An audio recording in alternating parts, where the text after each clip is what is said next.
अच्छा देखो बेटा, ये न्यूमेरिकल है जो हम इंशाल्लाह क्लास में आपको कराएंगे। अभी आज को इसको सॉल्व नहीं करेंगे, सिर्फ इसके क्वेश्चन स्टेटमेंट को समझेंगे और आज का लेक्चर अटेंड करेंगे। आज का लेक्चर 15 से 20 मिनट का है, ज़्यादा नहीं है। उसके बाद आपका एक क्विज़ होना है और जब मैं क्लास एंड कर रहूँगा तो विदिन 10 मिनट्स आपने उस क्विज़ को सबमिट करना है, otherwise I will not be accepting it. So इस सवाल में देखिए क्या कहा जा रहा है। Consider a thin walled cylindrical tube. एक सिलिंड्रिकल ट्यूब है जैसे स्ट्रॉ होता है, having a radius of 50 millimetre and a wall thickness of 2 millimetre. उसका जो इनर रेडियस है दैट इज 50 मिलीमीटर्स और उसकी जो वॉल थिकनेस है that is 2 millimetre. That is to be use to transport pressurised gas. Pressurised gas क्या होती है? जैसे हमारे घरों में गैस आ रही है, एलपीजी है, सीएनजी है, ये सब जो है वो प्रेशराइज्ड गैस होती हैं और एक पाइप है उसके अंदर से ये प्रेशराइज्ड गैस गुजरनी है।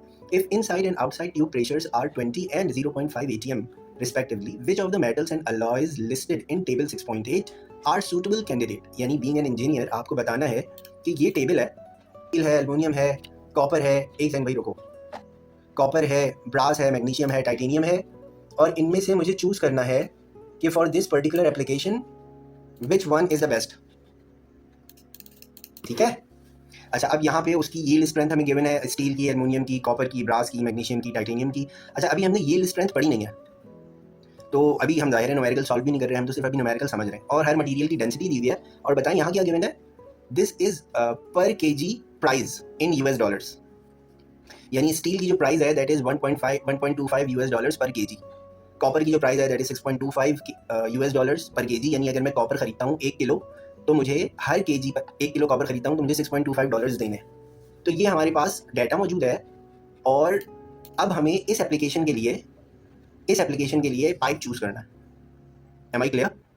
ठीक है। अच्छा तो जो मैं आज यहाँ अभी हम इस न्यूमेरिकल को सॉल्व नहीं करेंगे, मगर जो मैंने प्रीएम्बल बनाया है वो ये है कि इस material selection is one of a very important task of engineers.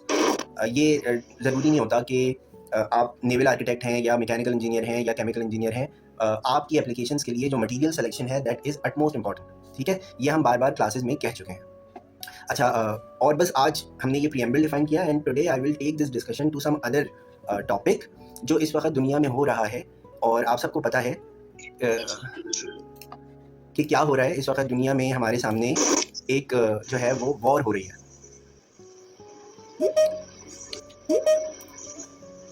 एक सेकेंड,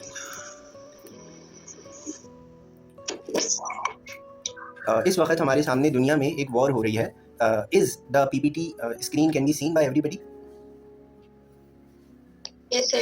राइट। सो देखिए इस वक्त हमारे सामने इसराइल, यूएसए एंड ईरान की एक जंग चल रही है और मैं उसकी एक वीडियो देख रहा था। तो उस वीडियो को देखने के बाद मुझे एहसास हुआ कि यार this is such an important aspect कि जो कि मटेरियल्स के कोर्स में डिस्कस होना बहुत ज़रूरी है।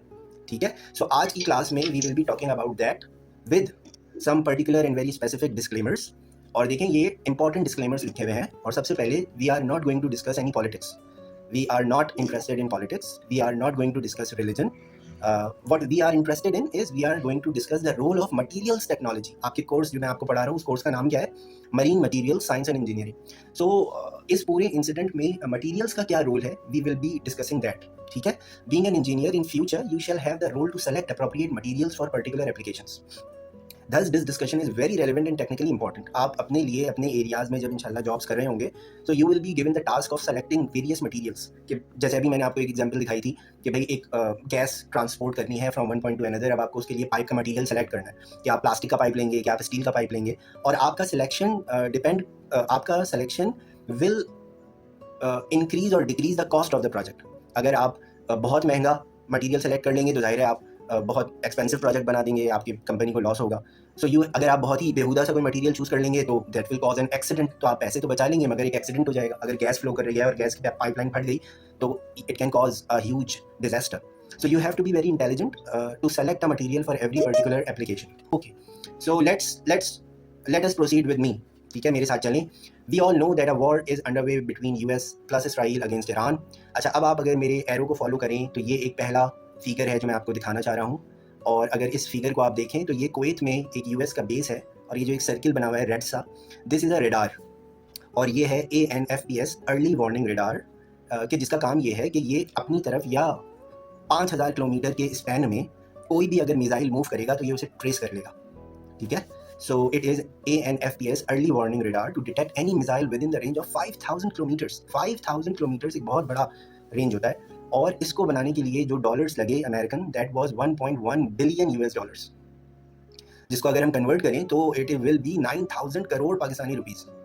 So that is a massive amount ना, एक बहुत बड़ी अमाउंट है ये सिर्फ एक रडार की। और फिर जब जंग शुरू हुई तो ईरानियों ने मिसाइल्स मारे और ड्रोन्स मारे। सो ये वाली अगर आप फिगर देखेंगे, सो यू विल सी कि ये जो रडार है ये डिस्ट्रॉय हो गया है।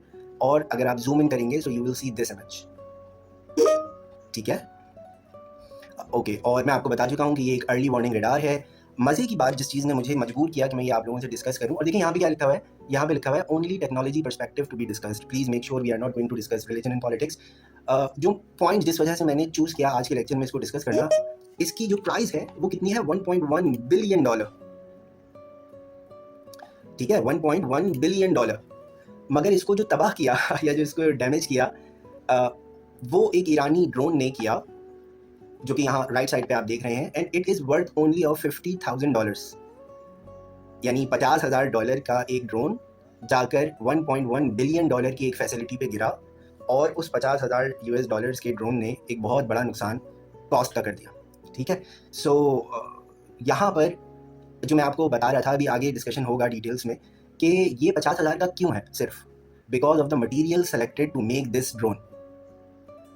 इसको अभी हम डिस्कस करेंगे। इसको इन्होंने सिंपल एल्युमिनियम की शीट से, लकड़ी से और फाइबर से बनाया है, और ये तीनों बहुत सस्ते मटेरियल्स हैं, जिसकी वजह से इस ड्रोन को बनाने का जो कॉस्ट है दैट इज़ वेरी लेस। मगर इस लेस कॉस्ट वाली एक कमोडिटी ने एक बहुत बड़ा नुकसान कंडक्ट कर दिया, ठीक है। So that is the reason I am discussing this with you. So why couldn't this radar system not detect the incoming Iranian drone. हम ये बात कर रहे थे कि भाई ये जो रडार है ये 5,000 किलोमीटर का कोई भी मिसाइल मूव करता है तो ये उसे डिटेक्ट कर लेता है, मगर ये इसको डिटेक्ट क्यों नहीं कर सका, ये इस ईरानियन ड्रोन को डिटेक्ट क्यों नहीं कर सका।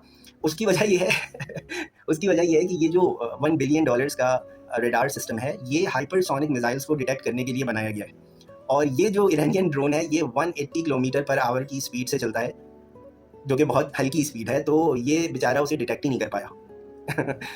So the ultimate point is कि एक छोटी सी चीज़ ने बहुत बड़ा नुकसान कंडक्ट कर दिया, ठीक है।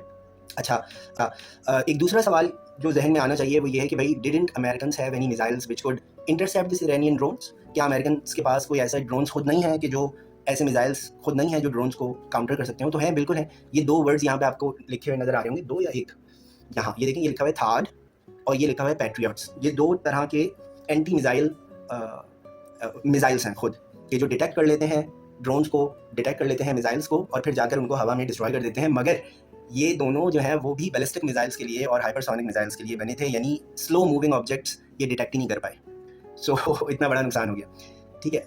ओके, सो शाहिद 136 जो ईरानियन ड्रोन है दैट मूव्स 180 किलोमीटर पर सेकंड। सो तो थार्ड और पैट्रियट मिसाइल्स जो हैं वो उसे डिटेक्ट ही नहीं कर सके और एक बहुत बड़ा नुकसान हो गया, ठीक है। देखिए इस स्क्रीन पे मैंने आपको ये सामने एक कॉस्टिंग का एनालिसिस किया हुआ है। ये देखें, ये ईरानियन शाहिद ड्रोन है। अब इसकी प्रोनाउंसिएशन मुझे नहीं पता, या शाहिद ड्रोन है या शहीद ड्रोन है, 136 whatever, we will onwards call it Iranian drone. Yes, Iranian drone which is worth of $20,000 to $50,000। मगर जो पैट्रियट मिसाइल है वो एक मिसाइल जो है वो 3 मिलियन से 5 मिलियन के दरमियान, डॉलर्स के दरमियान बन रहा है, और जो थर्ड मिसाइल है that is 12 million to 15 million one missile. जिसका मतलब क्या है कि अगर एक ईरानियन ड्रोन उड़ता है और उसको काउंटर करने के लिए एक पैट्रियट मिसाइल उड़ता है तो ईरानियों को $50,000 का नुकसान हुआ, मगर अमेरिकन को 5 मिलियन का अपना मिसाइल रिलीज़ करना पड़ा। तो यहीं पर बात फ़र्ज़ करें शाहिद ड्रोन जो है वो हवा में ही डिस्ट्रॉय हो गया, फिर भी ईरानियन को $50,000 का नुकसान हुआ, अमेरिकन को $5 मिलियन का नुकसान हुआ। तो इसी को अगर यहाँ आप नीचे वाली फिगर को देखेंगे तो लेट्स से अगर ईरानीज़ जो हैं वो 100 शाहिद ड्रोन्स भेजते हैं और 100 शाहिद ड्रोन्स को काउंटर करने के लिए 100 पैट्रियट मिसाइल्स इस्तेमाल करते हैं और सारे ड्रोन्स तबाह हो जाते हैं, फिर भी $400 मिलियन का नुकसान आ ही गया अमेरिकन फोर्स पर। सो इकोनॉमिकली इट इज़ ड्रेनिंग, ठीक है, इकोनॉमिकली इट इज़ ड्रेनिंग।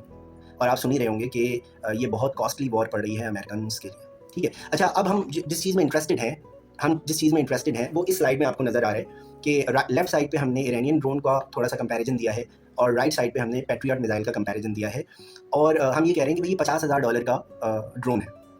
तो भाई क्यों है? इसलिए क्योंकि इन्होंने मोटरसाइकिल का इंजन यूज़ किया है, जो हमारी फटफटी होती है जो मोटरसाइकिल इंजन होता है, 2 स्ट्रोक पिस्टन जो मोटरसाइकिल का इंजन होता है, that engine is use to make this drone. अब जाहिर है वो इंजन जो है वो सस्ता होता है, बाइक इतनी महंगी है, ज़्यादा महंगी थोड़ी होती है। तो एक तो ये बात आ गई कि भाई इन्होंने जो प्रोपल्जन सिस्टम इस्तेमाल किया है दैट इज़ वेरी इकोनॉमिक। अच्छा, दूसरी तरफ पैट्रियट का जो प्रोपल्जन सिस्टम है वो हद से ज़्यादा, उसके अंदर रॉकेट मैकेनिज्म इस्तेमाल हुआ है, कॉम्प्लेक्स रॉकेट प्रोपल्जन इस्तेमाल हुआ है, सो दैट इज़ एक्सपेंसिव। अच्छा, मटीरियल्स जो मैं आपको कोर्स पढ़ा रहा हूँ, मटीरियल्स जो इस्तेमाल हुए हैं इरानियन ड्रोन में, वो फाइबर ग्लास कंपोजिट है, प्लाईवुड है, सिंपल एलुमिनियम है। तो ये वो कॉमनली अवेलेबल मटीरियल्स होते हैं, मगर जो सस्ते भी होते हैं। मगर in order to make Patriot missile they have used titanium alloys and very high price alloys. अच्छा, एक तो ये कि अब ये खुद महंगे एलॉयज हैं, नंबर 1। नंबर 2, इनका प्रोसेस होना भी महंगा है, ठीक है। और फिर ये पे लोड है, पे लोड सिर्फ 30 से 50 kg ईरानियन ड्रोन लेकर जा सकता है। द पॉइंट इज कि ईरानी एक सस्ता सा, चीप सा ड्रोन बनाने में कामयाब हो गए, मगर वो इतना सस्ता है और इतना आसान है बनाना कि वो हर रोज़ कई ड्रोन्स बना सकते हैं, एक महीने में कई सौ ड्रोन्स बन सकते हैं। मगर अमेरिकन ने उसके काउंटर में जो मिसाइल यूज़ किया हुआ है उसको बनाने के लिए बहुत ज़्यादा पैसा लग रहा है, बहुत ज़्यादा टाइम लग रहा है। सो आज जो मैं आपको समझाना चाह रहा हूँ वो ये है कि अगर आप फैंसी मटेरियल्स यूज़ ना करें, इकोनॉमिक मटेरियल यूज़ करें, तो भी you can challenge a power which is way more greater than you, just because if you are selecting a right material, ठीक है। सो ये बहुत इंपॉर्टेंट पॉइंट है जो आपको याद रखना है। एक सेकंड रुकिए। तो this is the last slide बेटा, हम अपना लेक्चर खत्म कर रहे हैं, जो कि आपको लेफ्ट साइड पे शाहिद इरानियन ड्रोन का कंपैरिजन दे रहा है और राइट साइड पे पैट्रियट मिसाइल का कंपैरिजन दे रहा है। आप पैट्रियट मिसाइल की चीज़ों को अगर गौर से देखेंगे तो it is very fancy, very high tech, very advance. For example, इन्होंने जो फ्यूल यूज़ किया है वो है अमोनियम परक्लोरेट। अब ये बहुत महंगा केमिकल है, एल्युमिनियम पाउडर यूज़ कर रहे हैं फॉर कंबस्शन, ये बहुत महंगा फ्यूल सिस्टम। जबकि यहाँ जो है वो सिंपल कार्बोरेटर यानी पेट्रोल यूज़ हो रहा है, और ज़ाहिर है इरानियंस के पास पेट्रोल बहुत ज़्यादा है। उसके अलावा आप देखें कि इन्होंने प्लाईवुड से अपना कोर बनाया है, ठीक है। जबकि यहाँ इन्होंने जो है न सिर्फ हाई स्ट्रेंथ अलॉयज यूज़ किए हैं बल्कि उसके ऊपर थर्मल प्रोटेक्शन भी किया है, जिसकी वजह से कॉस्ट बहुत ऊपर चली गई। अच्छा, शाहिद ड्रोन जो है that can work only between 40 to 80 degrees. मगर जो हाइपरसोनिक मिसाइल्स होते हैं, ज़ाहिर है जो जैसे पैट्रियट है, वो खुद इतना फास्ट मूव करता है कि उसके सरफेस पर इतना टेम्परेचर बन जाता है कि भाई उस टेम्परेचर के लिए आपको हाई मटीरियल्स चाहिए। तो अब उसको काउंटर करने के लिए उन्होंने थर्मल प्रोटेक्शन भी प्रोवाइड किया, that is continuously increasing the cost. So one conclusion which I want to develop is कि बेटा, अगर आपने सही मटीरियल्स चूज़ किए हैं, सही इकोनॉमिक मटीरियल्स चूज़ किए हैं, आप बहुत ज़्यादा फैंसी नहीं हुए। अब देखिए ना, अगर ईरानीज़ भी ये सोचते हैं कि नहीं यार हम टाइटेनियम एलॉय से मिसाइल्स बनाएंगे, हम हाइपरसोनिक बनाएंगे, हाइपरसोनिक उन्होंने बनाए हैं, वो अलग है। मगर उन्होंने शाहिद ड्रोन जो बनाया वो इकोनॉमिक बनाया ताकि हम हज़ारों लाखों ड्रोन्स एक साथ पैदा कर सकें, बना सकें।